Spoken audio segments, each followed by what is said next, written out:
नमस्कार दोस्तों, आप सभी को मेरा नमस्कार। तो आज मैं पढ़ रही हूँ शिव पुराण। शिव पुराण मैं पहले से ही पढ़ती हूँ, तो इसका आज हम पढ़ेंगे।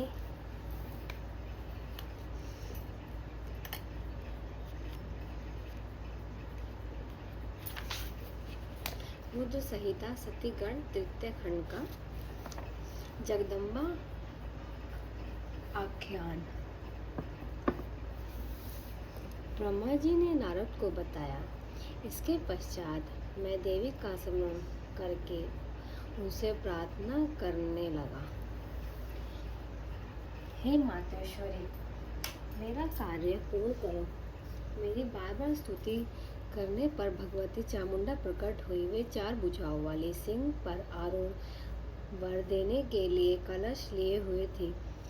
उनका मुख शरद काल के चंद्रमा के समान कांति युक्त था। मस्तक पर चंद्रमा और 3 नेत्र थे। उनके पैरों के नखों पर अद्भुत कांति थी। मैंने भगवती चामुंडा को प्रणाम किया और उनकी इस प्रकार स्तुति करने लगा।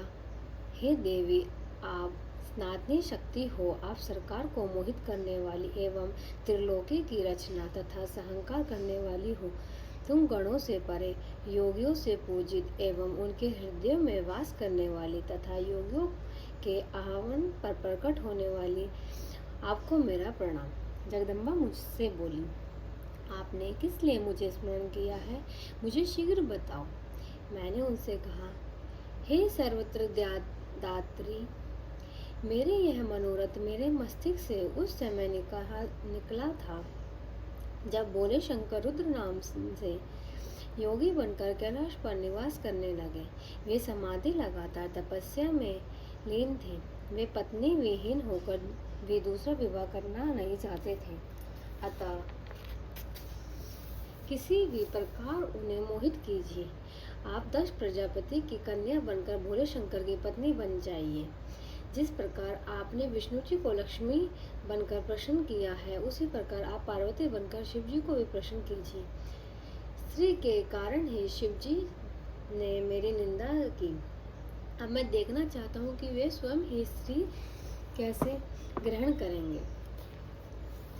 आपके अतिरिक्त उन्हें मोहित करने की शक्ति किसी अन्य में नहीं है।